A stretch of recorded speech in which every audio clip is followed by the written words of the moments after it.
tardes amigos, estamos ya nuevamente en este encuentro de diálogos y las tendencias de este fin de semana y el día lunes marcan por Palmira el Papa con su discurso sobre Venezuela, Bélgica, las contramarchas de la ultraderecha en la Plaza de la Bolsa, Pakistán un nuevo atentado y la renuncia del director técnico en la parte ecuatoriana de Liga Deportiva Universitaria. Unos dicen renuncia, otros le renunciaron, y un Twitter que se volvió un poco viral desde el día sábado, más por las contestaciones que por el mismo Twitter, que es Correa guerra contra el Twitter.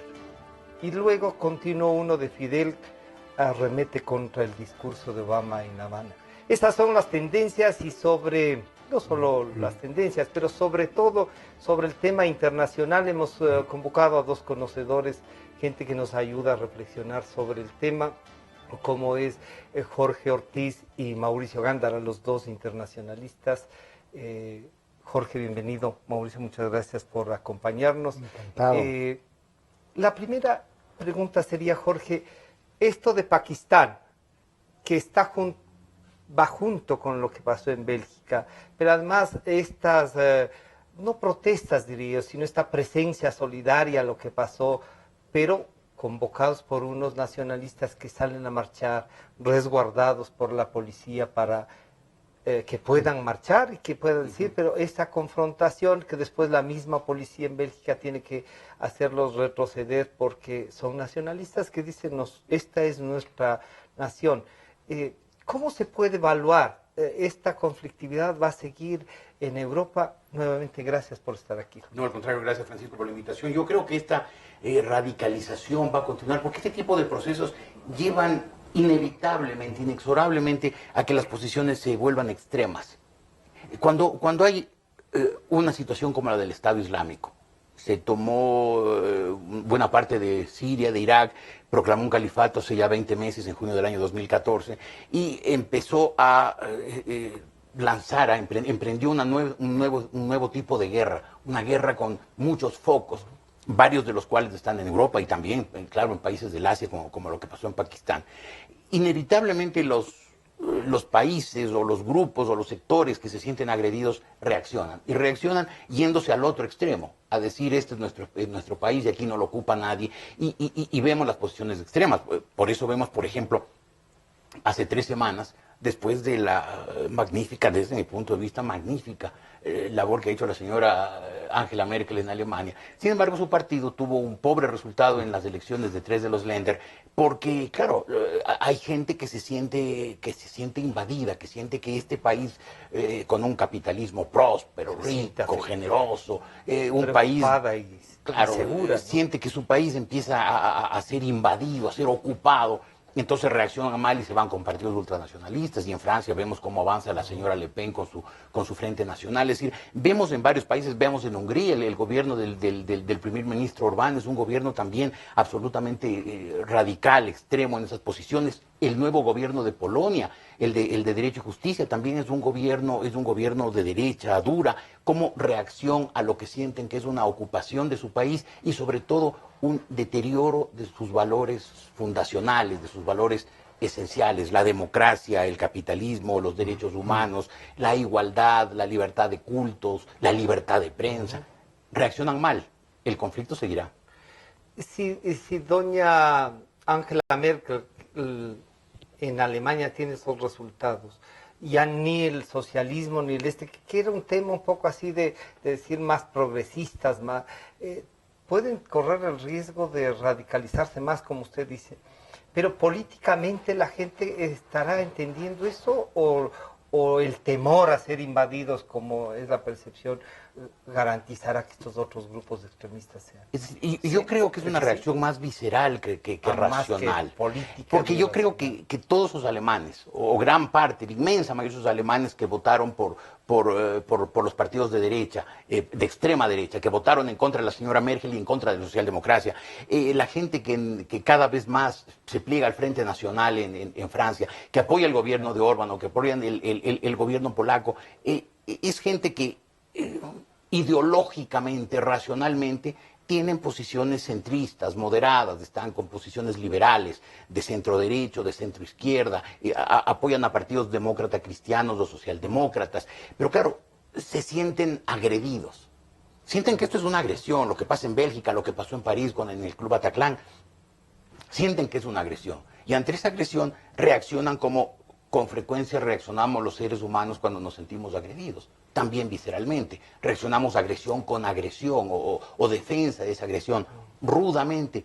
Y por eso, pues, es lo que hemos visto, que las posiciones se van extremando, que una manifestación como la de ayer en la Plaza de la Bolsa en Bélgica intenta ser reventada por unos grupos radicales porque sienten que es nuestro deber defender nuestro país, el país basado en una serie de valores que esta inmigración caudalosa amenaza.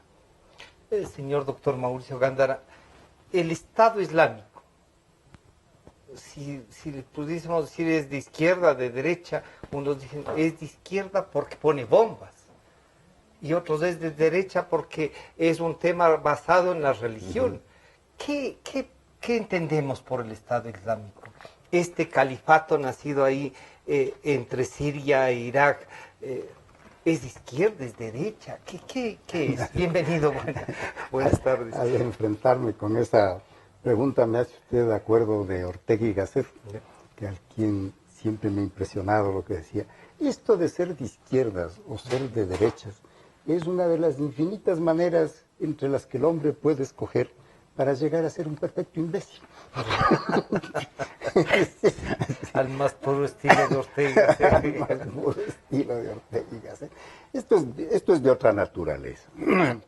Estas cuestiones son avivadas por el fanatismo de los sectores religiosos, ¿sí?, que se han visto agravadas por las actitudes políticas. Y las actitudes políticas, aunque las está pagando Europa, más han sido de los Estados Unidos. Yo le escuché a este señor Trump, el candidato republicano. ¿Usted cree que ya es el candidato de los republicanos? ¿No cree que hay la posibilidad de que le derrote otro? No sé, pues allá entre blancos, ¿no? Pero parece que de todas maneras está representando una gran tendencia. Una gran tendencia. Pero él decía en la televisión, yo oí, Jorge, es que nos odian, dice, los del Islam. Oigan, y después de haberles bombardeado en el Irak, que es una de las causas más cercanas, ¿qué esperan? ¿Que les amen? Por supuesto que hay un odio, como debe haber habido, como hubo, cuando les fueron a atacar los cristianos en las cruzadas, pues, ¿no es cierto? Les mandaron de vuelta, pero ellos se sintieron agredidos porque fueron agredidos, ¿no es cierto? Pero además fueron a tomarse la ciudad. Claro, entonces, aquí en el caso de Irak, sin tener arte ni parte, el señor Bush decidió lucirse con una guerra pensando tal vez que su papá, ¿por qué no los extinguió? Hizo solo la guerra de las 100 horas, de los 100 días. ¿Cuántas fueron? La primera guerra del desierto, la de 1981. Sí, debe haber durado algo así. Y se detuvo a pocos kilómetros de Bagdad y dejó la tarea incompleta. Claro, porque no querían desequilibrar el Medio Oriente, seguramente. Porque el desaparecerle al Irak se reforzaba el Irán, ¿no es cierto? Claro. Entonces, probablemente esas son habían promovido también. Claro, entonces guerra. Esas son las cosas. Entonces dijo, lo que mi papá no hizo voy a hacer yo. Y se lanzó a una guerra sin sentido. Y esa es la que más ha atizado lo que estamos viendo de estas guerras que están en el Irak y en Siria, pues, ¿no es cierto? Claro, centralmente. Porque ni siquiera en la Palestina central hay un, digamos, no es que no haya gente del Estado Islámico, pero no hay, digamos, una organización. Porque esta es otra cosa estructurada, ¿no? Están en otro problema, ¿no es cierto? Están en el problema de la existencia de los dos estados o cosa por el estilo. Esto ya podríamos volver. Entonces, es esto lo que centralmente les tiene. Ahora, el decir, no lo tomemos como cuestión de izquierdas o de derechas o cosas por el estilo, el decir, se me viene toda esta población con otra religión, con otra cultura, con otra cultura, con estas cuestiones. Entonces, es muy comprensible Es admirable lo de la señora Merkel. Yo le respeto y le admiro, ¿sí? Claro. Pero es comprensible que existan esas reacciones, pero son del fanatismo.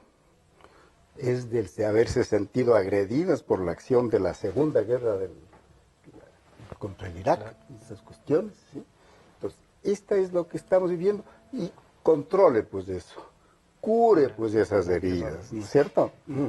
Y yo preguntaba a Jorge de si esto era izquierda o de derecha, porque en América Latina parecería que esa es la batalla, y entonces los gobiernos comienzan a alinearse dependiendo de esta visión que tienen de izquierda o de derecha. O sea, todo aquel que está contra los Estados Unidos es de izquierda, no importa si sea la parte más conservadora de... Es que yo creo que la gente menos informada, también menos formada, gente que está sobre todo vinculada al socialismo del siglo XXI en todas sus variantes, es gente que se quedó en la Guerra Fría. Y como se quedó en la Guerra Fría, creen que todavía es un mundo bipolar en que están los Estados Unidos y la Unión Soviética o su sucedáneo, cualquiera que sea este sucedáneo. Y que por lo tanto, si hay algo contra los americanos, hay que estar contra los americanos. Es la misma tontería, el mismo disparate de Chávez, de Morales, de Correa, de toda esta gente bastante atrasada, bastante poco aggiornata, como dirían los italianos, en las corrientes del mundo, que siguen creyendo pues, que se puede encasillar estos conflictos como antiimperialistas o proimperialistas, cuando el mundo ya pasó completamente a otra circunstancia. El otro día conversábamos, Francisco, en la Radio Democracia, y yo les decía que estamos viviendo hoy unas guerras completamente distintas a todas las guerras que ha habido en la historia de la humanidad. La humanidad, la especie humana, su historia de la que existen registros, podría decirse que tiene 130 siglos, ¿no? 13.000 años. Todas las guerras, todas fueron territoriales, fueron un país contra otro, un pueblo contra otro, una tribu contra otro, en busca de lo que yo no tengo y el otro sí tiene. Salida a mares, salida a ríos, recursos naturales, bosques, tierras fértiles, cualquier cosa. Las guerras del siglo XXI son guerras desterritorializadas. Esta es una guerra desterritorializada. No es una guerra en que hay un campo de batalla por el cual avanzan y retroceden los ejércitos y las legiones. Es una guerra que no tiene un foco, un lugar básico. Hace 100 años, año 1916, hoy, 1916, se luchaba la Primera Guerra Mundial. ¿Cuál era el foco? La batalla del Somme, la batalla de Verdún. Es decir, en las fronteras de Francia, Bélgica, estaban los ejércitos británico, alemán, francés, belga, luchando en territorios. Hoy, las guerras del siglo XXI, ¿dónde se libran? Se libran en Bruselas, se libran en París, se libran en el Pakistán. En la propia Nueva York, ¿no? En Nueva York, en cualquier lugar donde hay un ataque, que ya no se puede llamar simplemente terrorismo. Esto es guerra. Lo que pasa es que es una guerra de otro estilo. Es una guerra nueva, distinta. Incluso las armas. Las armas son distintas. Hoy las armas pueden ser dagas. Pueden ser instrumentos caseros para potenciar una bomba hecha en un laboratorio de un garage. Y estas guerras distintas no son guerras imperiales ni antiimperiales. Son guerras diferentes. El señor Correa, el señor Chávez, el señor Morales no entienden mucho estos temas, están atrasados, se anquilosaron. En cada uno de sus actos demuestran que se quedaron en los años 60 del siglo pasado. Y también, por supuesto, en política internacional, la política internacional ecuatoriana, la política internacional correísta de los últimos años, devastadora, lamentable, incalificable de lo mala. Y obviamente ellos no entienden lo que está pasando en el mundo y creer que esta es una guerra antiimperialista y que por lo tanto hay que defender al gobierno sirio como lo hizo el Ecuador en varias ocasiones, un gobierno genocida que sigue matando a su población. Defender al gobierno de Corea del Norte, que convirtió a su país en la mayor prisión de la historia, donde tienen unas armas atómicas absolutamente nuevas, mientras gran parte de la población se muere de hambre y cada vez que hay una sequía, que son constantes, hay unas hambrunas de dimensiones bíblicas. Entonces, uno ve esas reacciones y dice, no han comprendido el mundo actual y siguen actuando torpemente porque no lo entienden, porque no están bien informados y en algunos casos ni siquiera están bien formados. Esta visión que Jorge ha tenido la gentileza de compartir ya en la radio Exa y la cadena Democracia, pero desde el punto de vista de política exterior, ¿es estratégico que el gobierno se pueda alinear y decir, bueno, viene Erdogan, que ahora está persiguiendo a la prensa porque presentaron unas fotos viendo cómo pasan las armas por ahí, ¿no? ¿Hacia quién? ¿Hacia el Estado Islámico o hacia los que están peleando con los kurdos? Claro, o sea, tiene también su propio juego político, tanto contra Siria como... ¿La política exterior cambió desde que usted era embajador en la Gran Bretaña o usted siente que no hemos tenido un rumbo? Y eso es todo, no es que ha cambiado tanto la política exterior. No, no ha cambiado en lo fundamental del Ecuador, de la posición del Ecuador en el mundo occidental, no. Y además están tan perdidos que lo mismo apoyan al de Siria que a Turquía, que es un enemigo. Entonces, pobre gente, ¿no es cierto? Con una estrategia conceptos, solo de negocio, entonces ahí, ¿no? Del uno petróleo que trae, de las armas, y de otro es una política internacional, como la he calificado yo varias veces en artículos, ¿no? Es una política internacional, una diplomacia de travesuras. Entonces, para yo presentarme como el anti-imperio, entonces le voy a buscar porque el señor que está asilado en nuestra embajada en Londres, Assange, no sabía de la existencia del Ecuador, pues. Dijo país insignificante. Y después cuando ya supo y estaba dentro, dijo país insignificante. Tuvo que entrar a Google a saber qué era el Ecuador. Él había oído de una línea nomás. Claro. No entró a Google. Entró a los Wikileaks del mismo, digamos, para ver dónde estaba el Ecuador. Para saber de dónde salieron esos mensajes. Y nosotros, en cambio, lo recibíamos con los brazos abiertos y lo tratábamos como enfrentándonos además. Y diciéndonos además, como presentándonos como que ha ido él a buscar el refugio cuando le habíamos ofrecido. Y porque además la embajada y el edificio, yo lo digo porque estaba allí, a las 10 de la noche está cerrado con doble llave, ¿no es cierto? Claro. Entonces tuvieron que irle a abrir. Claro. La embajadora y el personal tuvieron que irle a abrir y la embajadora se ofreció a dormir ahí mismo para protegerle, ¿no es cierto? Porque para darle más garantías. ¿Sí? Así fue ridículo. Entonces, es una política de travesuras. Creyeron que nos había ido bien en la política de travesuras con el señor Assange y fueron a hacer lo mismo con el señor Snowden. Entonces le sacaron de Hong Kong hasta Moscú para que venga al Ecuador. Como allí llamó el presidente del vicepresidente de los Estados Unidos, le dijo, ustedes son enemigos nuestros. Entonces el señor Correa, por palabras de él, no, yo no soy enemigo de los Estados Unidos, él nos ha contado. Entonces le preguntaron si era enemigo, ¿sí? Y le dejaron votado a este señor Snowden en Moscú para que se entienda con el problema, por hacerle tener iras a los Estados Unidos, el señor Putin le dio así. Entonces es una política de travesuras. Vea usted, le nombran a este señor que creo que es 4 años, creo que es ecuatoriano desde hace 4 años. Nacido en Francia, hecho ciudadano británico y ciudadano británico nacido en Francia. ¿El actual canciller? Sí. Claro. Y entonces este señor, lo primero que hace apenas a los 3 o 4 días, creo que hay alguna cosa en la casa de Guayasamín. Un acto ahí. Entonces dice que en los próximos 200 años se recordará a Chávez, a Correa. Entonces, claro que se lo recordará como horror, como espanto. Pero claro, una cosa es recordarles y otra es que les agradezcamos, podría decir. Pero él lo dice en el sentido de que de agradecimiento. Los personajes que han revolucionado esto. ¿Qué han revolucionado? Lo único que han quedado es una partida de pícaros, ¿no es cierto? Porque cada uno es más ladrón que el otro. Y se va desnudando, ¿no? Una cosa. Jorge, en este panorama, la América Latina, observando lo que le pasa a la vieja Europa, como suelen decir, con toda su tradición, con todas sus formas, con el avance que han tenido en democracia, en derechos humanos, ¿qué les ha costado? Les ha costado. La América Latina no termina de entender y aquí estamos intentando encontrar la democracia. Pero nos encontramos con algunos líderes que, yo diría por lo menos en el caso de Lula, a quien lo había visto en la campaña hace 21 años, claro, ilusionaba con un cambio, con una visión, con una democracia distinta, pero no, faltó financiamiento y se derrotaron estas figuras. ¿Cómo se entiende eso, Jorge? ¿Formación, como decía eso?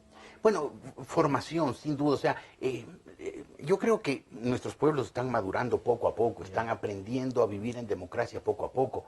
Lo que pasa es que seguimos con estos arrebatos del siglo XIX, estos arrebatos caudillistas. Nos siguen deslumbrando estos tipos que hablan bonito, que dicen lo que la gente quiere oír, que le miman con palabras.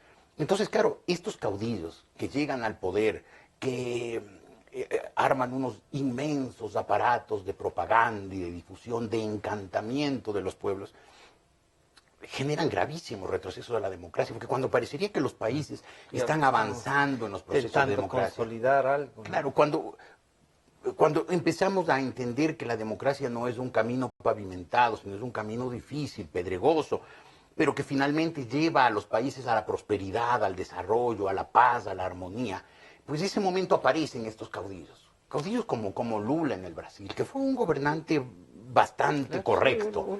Pero claro, por debajo la gente de su partido echaba mano a los recursos públicos y con estos inmensos aparatos de propaganda que arman los socialismos del siglo XXI, la gente no se enteró, como no se está enterando lo que está pasando en el Ecuador. Poco a poco nos vamos enterando y poco a poco nos vamos espantando de todas las cosas que por debajo de la superficie, que por debajo de esa propaganda encantadora del gobierno, las cosas turbias, oscuras, podridas que están ocurriendo. ¿Habrá algún juez moro como en el Brasil aquí? Tarde o temprano sí, tarde o temprano sí. Correa puede amenazar y decir, van a ver los que me quieren perseguir, pero tarde o temprano terminarán él y los suyos ante la justicia, porque si han cometido irregularidades tendrán que pagarlas. Si no las han cometido, la misma justicia se encargará de dejar sus nombres limpios. Pero tarde o temprano tendrán que comparecer. Y no solamente en el caso de la justicia, en los términos que decía el doctor Gándara, de picardías, creo que fue la palabra que utilizó. Ladrones. Ladrones. Yo creo que además deberán responder ante tribunales morales, ante tribunales de la verdad por las cosas que han hecho, porque no se puede engañar tantos años a la gente, mientras el Ecuador desperdiciaba una oportunidad brillante, quizás la última, que no se le volverá a presentar en los próximos años, de hacer una economía sólida.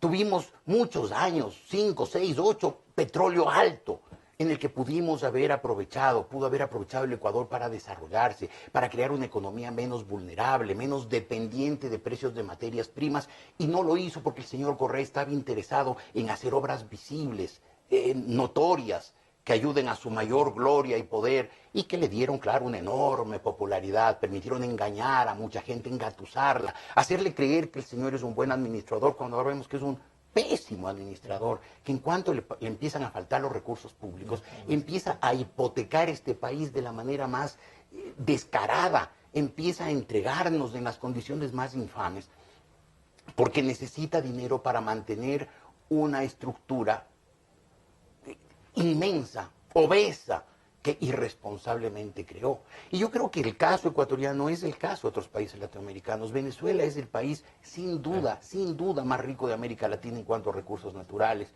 Y lo vemos pasar estas pobrezas y estas hambrunas porque el chavismo, el socialismo del siglo XXI, devastó ese país, gastó la plata con irresponsabilidad, la repartió con generosidad como que fuera pata propia, una plata de un país. Y no al interior, sino fuera, ¿no? En lo que sea, en todo.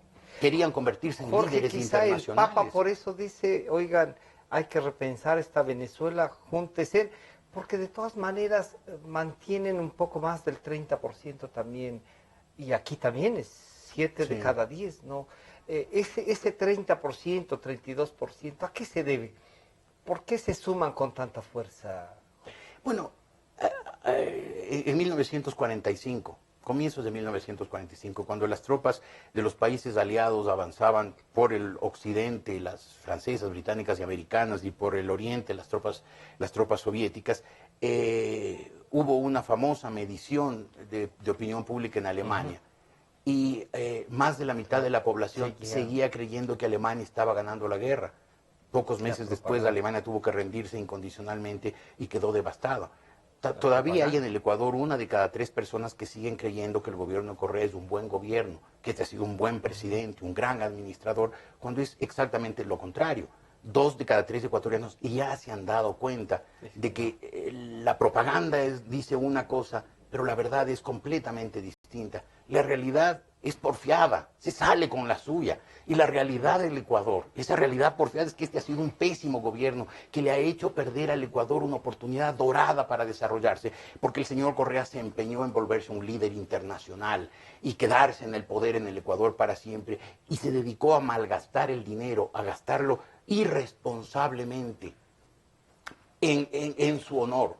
Y claro, hoy vemos la realidad, y lo mismo pasa en Venezuela. Hay un 30% de venezolanos, quizás este momento menos, he oído cifras menores, que siguen creyendo en el chavismo. Hay algunos que siguen creyendo en el chavismo, aunque dicen Maduro es el que fracasó, el que no está haciendo las cosas bien. La mayoría del pueblo venezolano, como ya pronto la mayoría del pueblo ecuatoriano, y la mayoría del pueblo argentino que le eligió a Macri en contra del kirchnerismo, y la mayoría del pueblo brasileño que hoy está contra el gobierno del Partido de los Trabajadores en el Brasil, se han dado cuenta que estos gobiernos son magníficos, excelentes para la propaganda, publicistas, y muy malos para todos los demás. Doctor Gándara, si entonces el tema no es ni ideológico ya, ¿no será también que las empresas transnacionales terminan por corromper incluso a estas gentes que amanecen? Porque claro, lo del Brasil, las influencias de las empresas en algunos gobiernos, lo del África es tremendo, ¿no? Pero América Latina, que uno podría decir... estamos en un grado de mayor desarrollo, cultura, ¿no es cierto? alguna... de mayor desarrollo. Aquí se van a acabar muchos mitos, ¿sí? Ya. Todos los días hay una prueba, no una acusación, sino una prueba. Vea usted que han entrado a la Odebrecht, la famosa Odebrecht, que es la mayor constructora del Brasil y la que mayores contratos tiene también en el Ecuador. Entonces, aquí van a salir pues tantas cosas, porque han tenido un departamento para manejar las coimas en el exterior. Una oficina dedicada a eso. Claro, una oficina departamento especializado. Claro, se hace las cosas con seriedad y orden. O sea que, así como hay recursos humanos, dirección financiera, ¿qué se llamaría eso? Relaciones interinstitucionales. Claro. Y se suma eso, que la Fiscalía del Brasil pide la extradición de un funcionario de Odebrecht, el cual está detenido en Suiza, porque estaba tratando de hacer desaparecer las cuentas con las que hacen los pagos en el exterior. Entonces, todo esto se va sumando. A mí ya me han pasado un acuerdo de la Fiscalía con los de esta compañía OAS, de estas mismas constructoras, sobre el Ecuador y sobre el Perú. El acuerdo para que canten. ¿Sí? Los de Odebrecht ofrecen cantar todo. Entonces, yo le he recomendado, por ejemplo, al municipio de Quito, en la Radio Democracia y en 2 artículos en El Universo, que contraten una empresa auditora de prestigio internacional para que no le vayan a manchar al municipio de Quito con operaciones que puedan haber allí. Por un contrato de escabecho, por el tema del metro. Porque ahí está... Es un consorcio Odebrecht, una empresa española. Y con el gobierno central, con el gobierno de Correa, la Odebrecht tiene muchos contratos. Pero 2.700 millones. 2.650 millones, entre los que se incluyen pero es el la misma, movimiento. Perdón, una pregunta. ¿Es la misma Odebrecht que este gobierno, señor Odebrecht, que este mismo gobierno expulsó por corrompida? Por lo de San Francisco. Es la misma empresa. Es la misma empresa. Eso digo yo en mi artículo.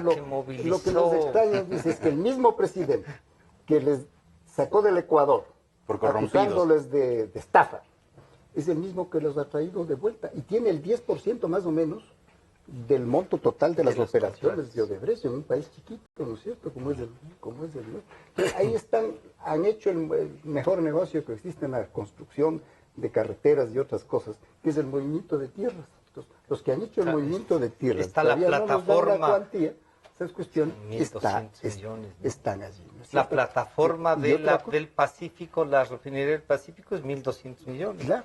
O sea, más Cerca de sospechoso, 1.200. imposible. Yo creo que ya no es sospechoso, ¿no es cierto? Es cuestión de que De vayamos a ver, estudiar. que vayamos a ver y que se entreguen a la publicidad, que se entreguen al público las informaciones de lo que está haciendo lo de Odebrecht y las otras compañías, ahora que cantan, digamos, ¿no es cierto? Ahora que dicen, vea, y aquí hay un punto, creo que... No, creo que hay nos un vamos, corte. pero por favor. Sí. Mire, ellos pagan las campañas electorales, las cuestiones de cada gobierno, aparte de platita para el bolsillo. Pero estando en esa situación, nos encontramos con que hay un video de propaganda internacional del Ecuador, del turismo, hecha por el señor Correa, como que fuera a durar toda su vida, y él es el atractivo para que vengan a ver, no el Chimborazo, ni nuestras... El milagro ecuatoriano. No, ni nuestras... No, es turístico, ¿no es cierto? ¿Sí? Entonces no es para que vean las catedrales de Quito, ni cosas por el estilo, sino él. Pero eso está financiado por lo de Odebrecht y otras compañías. Qué horror. Luego de esta noticia, ya volvemos. En 2 minutos regresamos. En un momento regresamos con Diálogos por Democracia M y Democracia TV. Democracia. Sobre la emergencia de gas y energía que se está viviendo en la costa Caribe. Democracia. Rusia retoma críticas por retenidos en base naval de Estados Unidos. Democracia. Formulé el primer pedido histórico de perdón a las víctimas de las graves violaciones de los derechos humanos. Democracia. Solo noticias. Sentimos lo que la gente siente, amor, desamor, alegrías inmensas. Decimos lo que la gente quiere, pasión, discusión, democráticamente. Democracia, la radio de la gente. Democráticamente, la radio de la gente. Democracia, la radio de la gente. Democracia. Una estación insuperable. Democracia. 920 AM. La radio distinta. La radio Democracia. 920. La radio de la gente.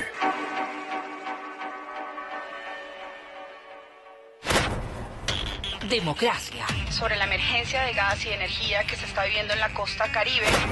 Democracia. Rusia retoma críticas por retenidos en base naval de Estados Unidos. Democracia. Formulé el primer pedido histórico de perdón a las víctimas de las graves violaciones de los derechos humanos. Democracia. Solo noticias. Desde el Distrito Metropolitano de Quito. Cadena Democracia. La radio de la gente. Francisco Rocha está de vuelta con Diálogos por Democracia M y Democracia TV.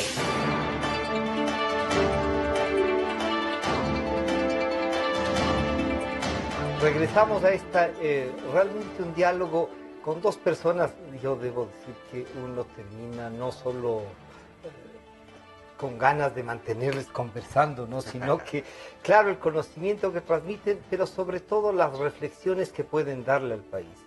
Si alguna cosa yo, tomándome el nombre de otros, diría, hay que agradecer a Jorge Ortiz y a Mauricio Gándara es esa casi militancia en reflexionar y en pensar.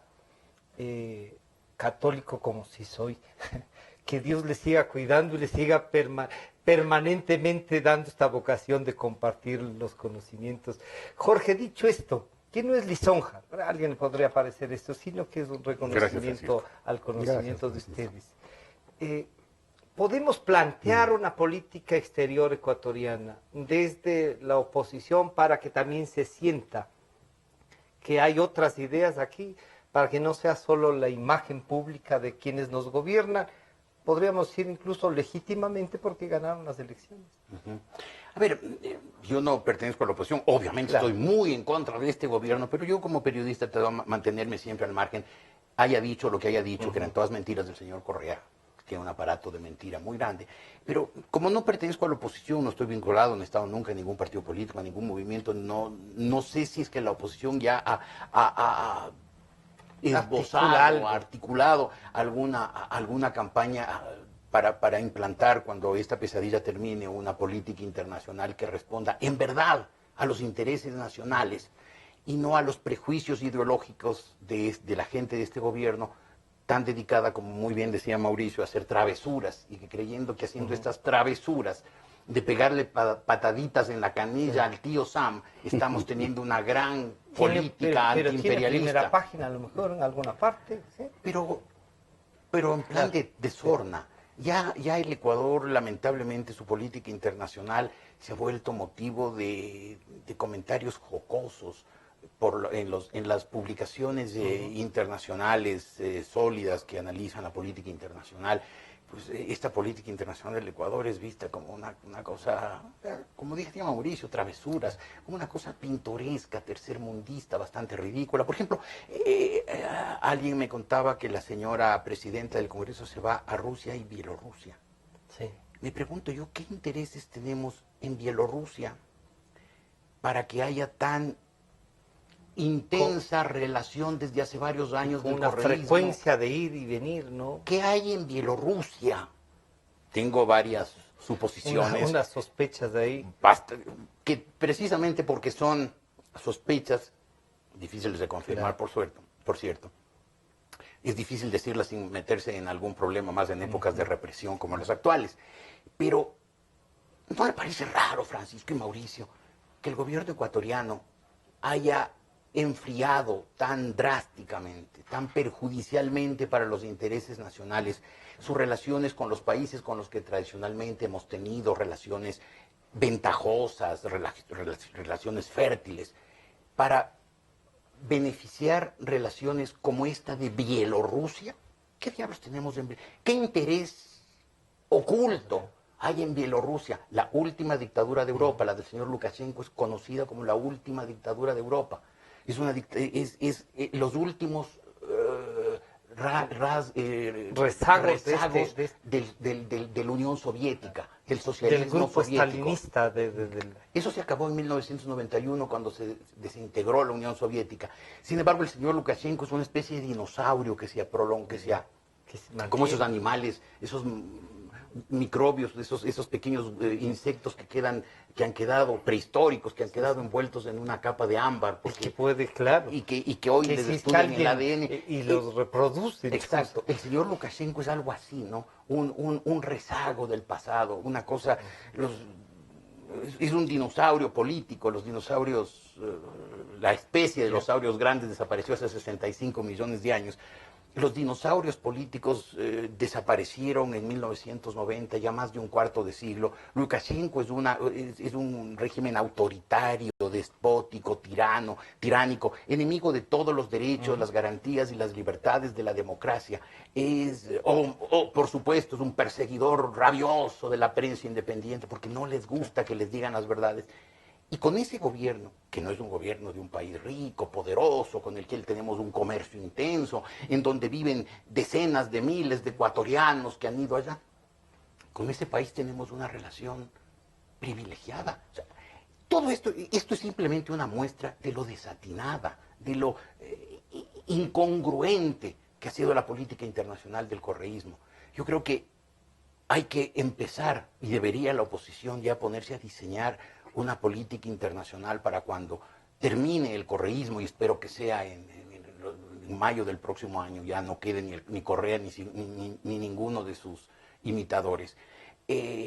Diseñar una política internacional, primero moderna, vinculada al siglo XXI, a las realidades geopolíticas, estratégicas del siglo XXI, y cuya prioridad sea, aunque sea redundante decirlo, cuya primera prioridad sean los intereses nacionales, no los prejuicios ideológicos de la gente alrededor del señor Correa, ni el afán, y me robo otra vez la palabra del doctor Gándara, de hacer travesuras.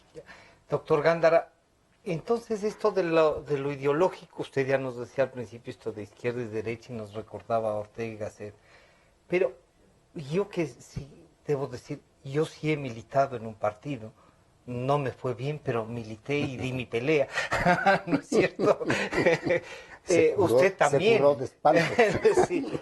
Pero yo sigo creyendo que estas estructuras políticas nos sirven, ¿no es cierto? No solo para a veces derrotar al capital en una campaña electoral, sino que para lograr tener cuadros en toda la República que piensen más o menos coherentemente un plan conjunto y una visión de país.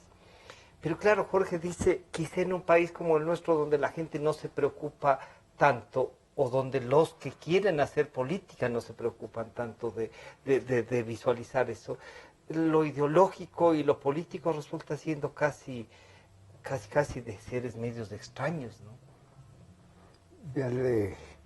Déjeme hacer un paréntesis Por si favor. quisiera contestarle eso.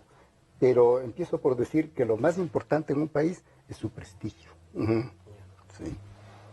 Es un intangible también. Claro, ¿no? va. Entonces, en este momento veo que en nuestra vecina Perú, el Congreso del Perú acaba de decretar la apertura de todas las cuentas de 430 y pico de personas, para ver quiénes están manchados o salpicados.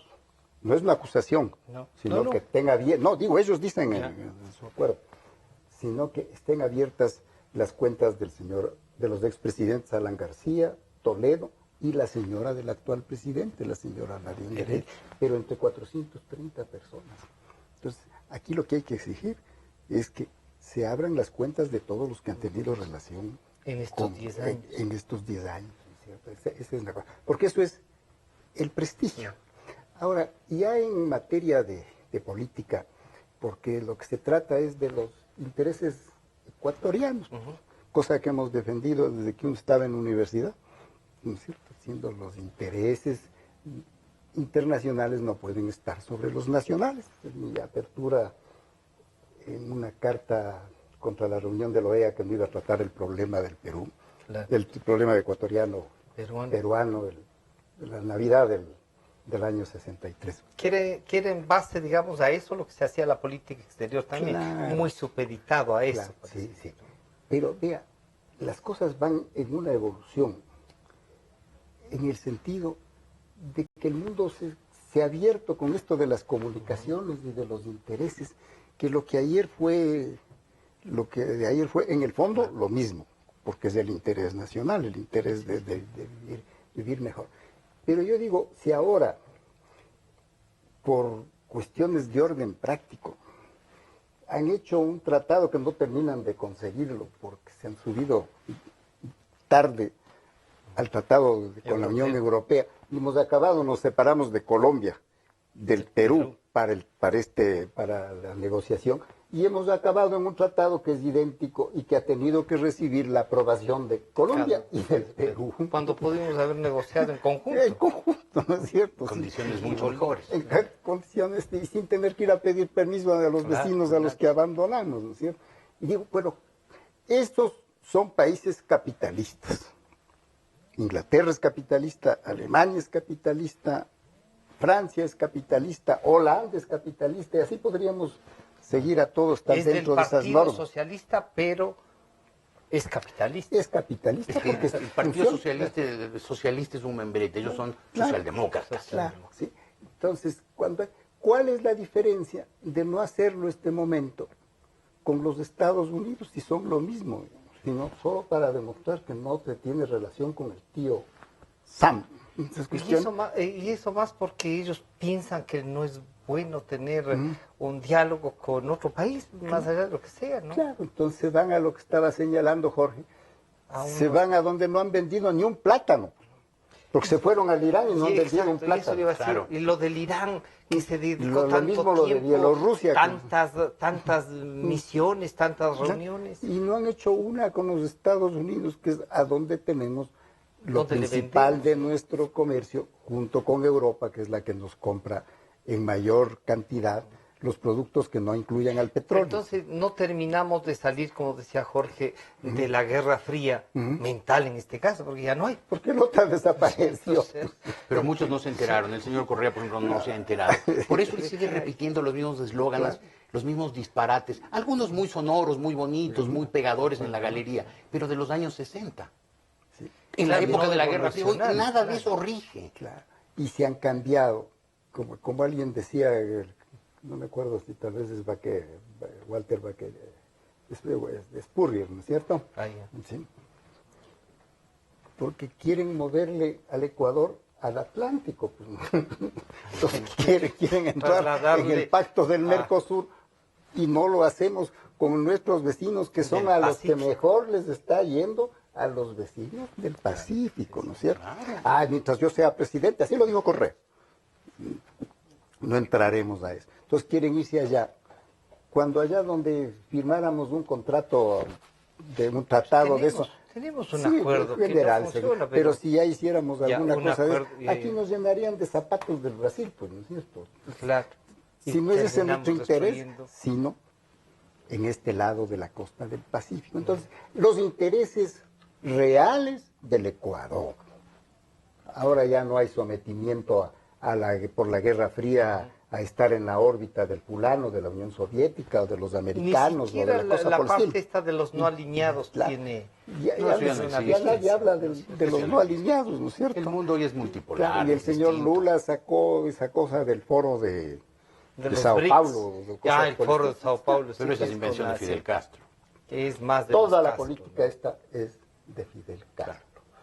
Enseñada a sus discípulos, que es el señor coronel Chávez.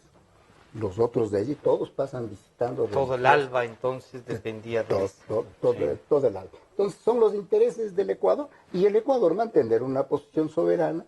Y yo sí soy adversario de que aquí nos vengan a poner bases militares, ni de los unos ni de los otros, ¿no es cierto? Entonces tengo una tradición de haber hecho a lo largo de 40 y pico de años. Qué horror. Sonó fuerte.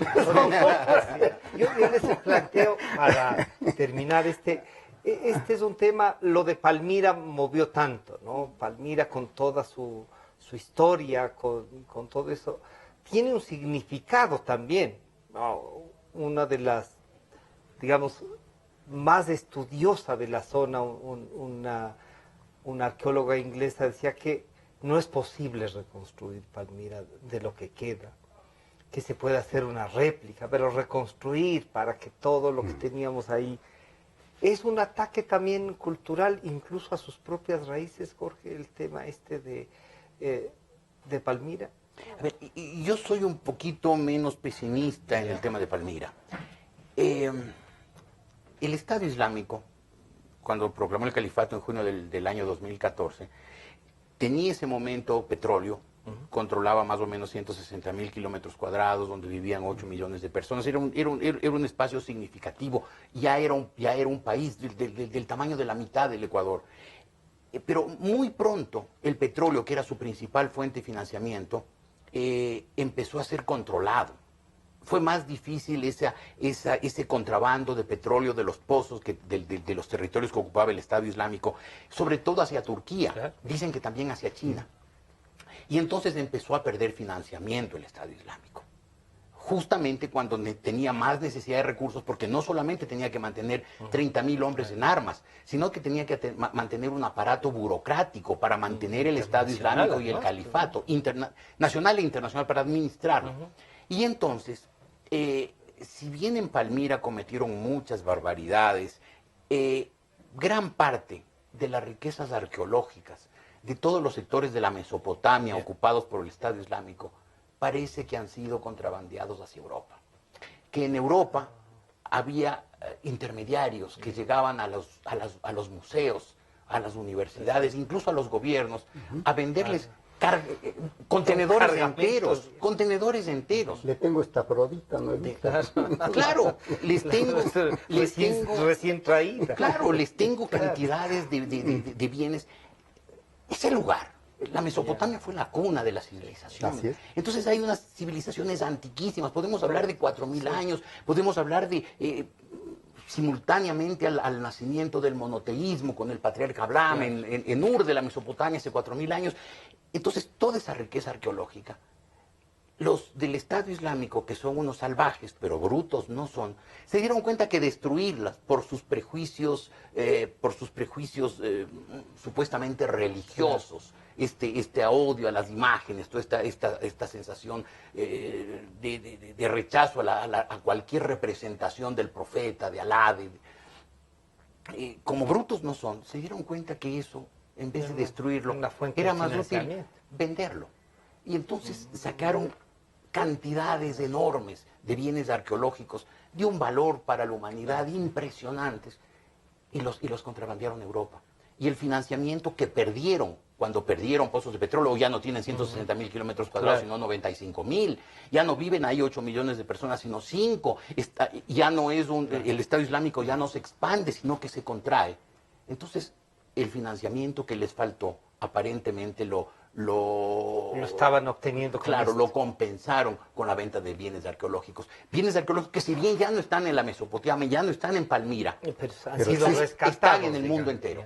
Están en universidades, en museos, en lugares bien custodiados. Y algún día, cuando logre pacificarse la Mesopotamia, cuando Irak, Siria vuelvan a la normalidad, cuando surja el Estado kurdo, y cuando ese país se reacomode, como se reacomodó el mundo al final de la Primera Guerra Mundial en el año 18 del siglo pasado, seguramente muchos de esos bienes volverán a sus lugares de origen. Entonces, Palmira tiene esperanza. Usted vería que sí. Sí, creo que está lastimado, pero no herido de muerte.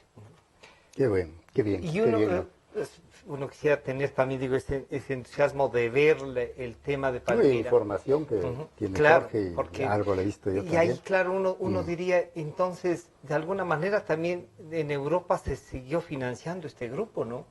Claro, están rescatando, es un acto, de todas maneras sueltan plata. De todas maneras sueltan plata, ¿no?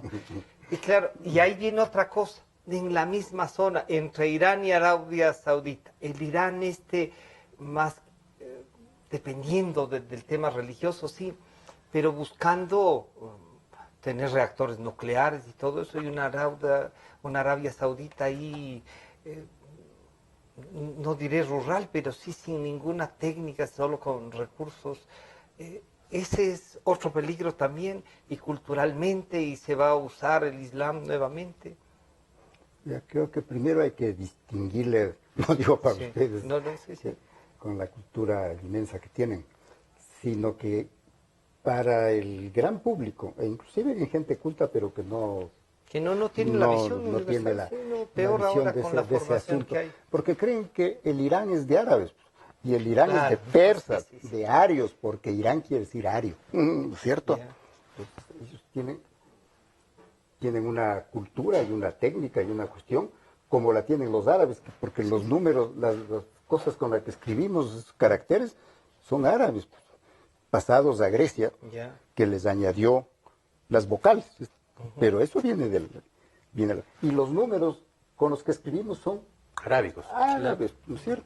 Y el 0 es hindú, pero nos lo pasaron los árabes, ¿no es cierto? Si no, todavía estaríamos contando con palitos como los romanos, ¿no es cierto? Entonces, ¿cómo le mete usted un palito en la computadora? Digamos, si no hubiese la maravilla del 0. Pero vea, aquí hay la cosa que le decía, lo del prestigio, porque lo que estamos viviendo, y es lo que va a liberar a los pueblos de América Latina, es el desprestigio por el robo.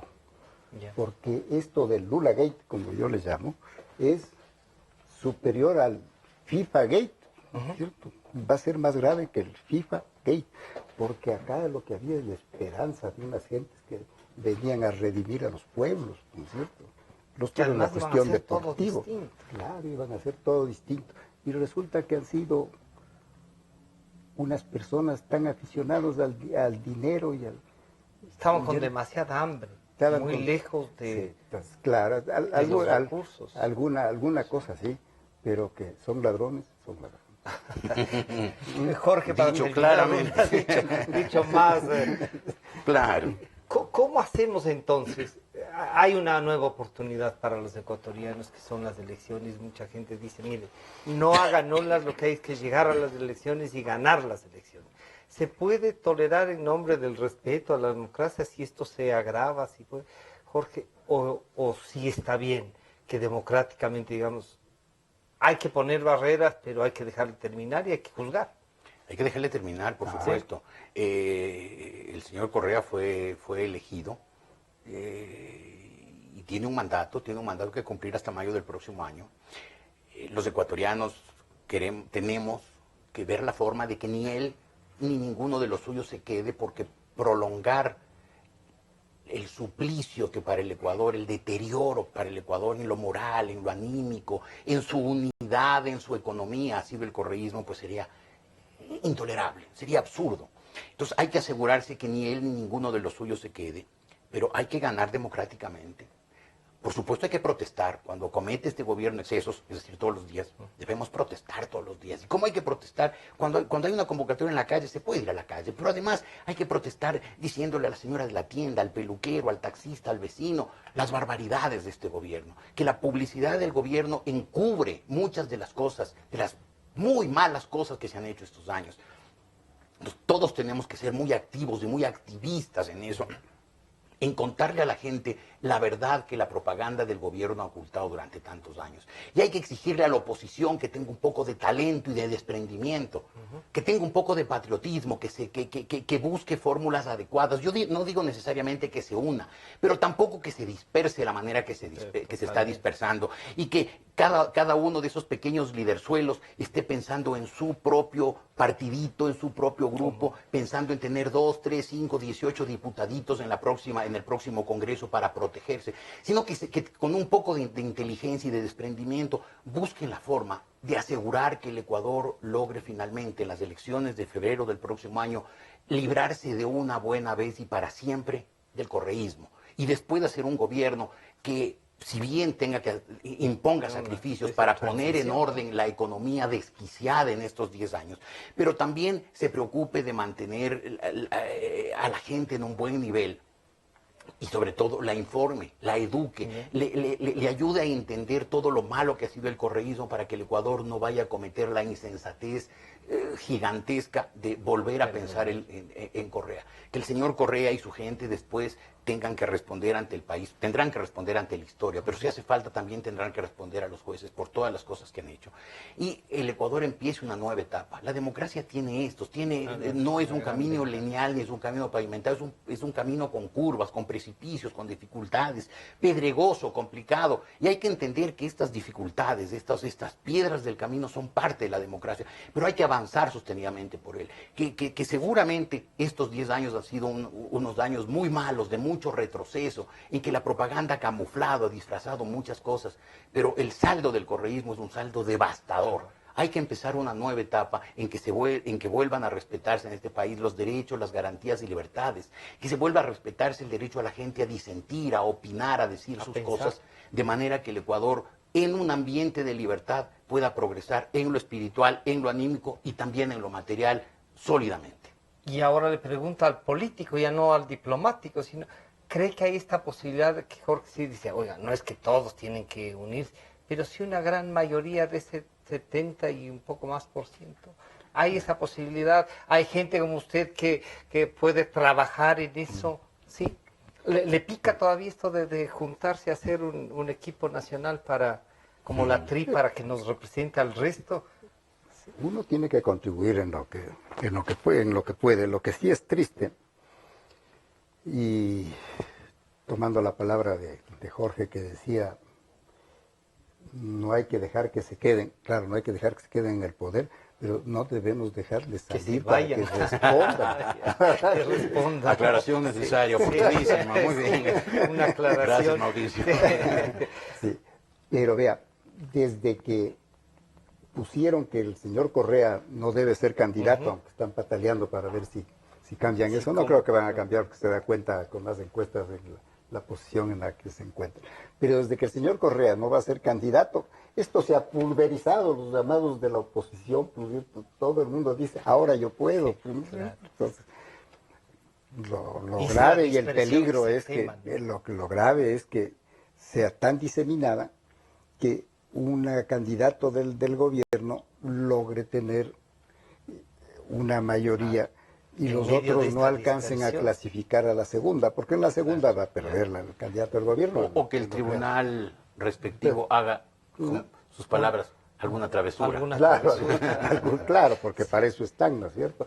Porque se van a defender con las uñas para quedarse, para que no les descubran todas las travesuras que han hecho. Ha sido... Claro, sí. Entonces, eso es lo más importante y hay que reordenar el Estado, porque han destruido todas las... Jurídicamente el Estado está destruido. Se trastocó desde hay que votar la Constitución. esta cosa del comité de participación o cosas por el estilo, que es solamente para designar a quien quieren para contralor, para ministros de la Corte. Hay que rehacer todo. Y no nos olvidemos lo que está ocurriendo. La señora Kirchner fue preocupándose bastante de dejar a algunos jueces a su favor. Claro. Y no digamos en los últimos días en Venezuela, en todas esas cuestiones. ¿No es cierto? De la Corte, entonces, hay que hacer una manera que puede ser la constituyente, una constituyente convocada por el presidente que resulte elegido, o hay que hacer por lo menos un plebiscito como piden otros para cambiar ciertas cosas fundamentales, ¿no es cierto? Esa es, hay que rehacer el país. Yo quiero agradecerles este diálogo tanto a Jorge Ortiz como a Mauricio Gándara. No les doy ningún título adicional, ustedes los escuchan, los ven cada vez que comparten sus ideas, su pensamiento. Para mí ha sido un grato honor conversar y saludar a los ecuatorianos que nos ven fuera, decirles que nos estamos encontrando el próximo miércoles en Diálogos Vivir la Ciudad. Muchas gracias a ustedes. Gracias.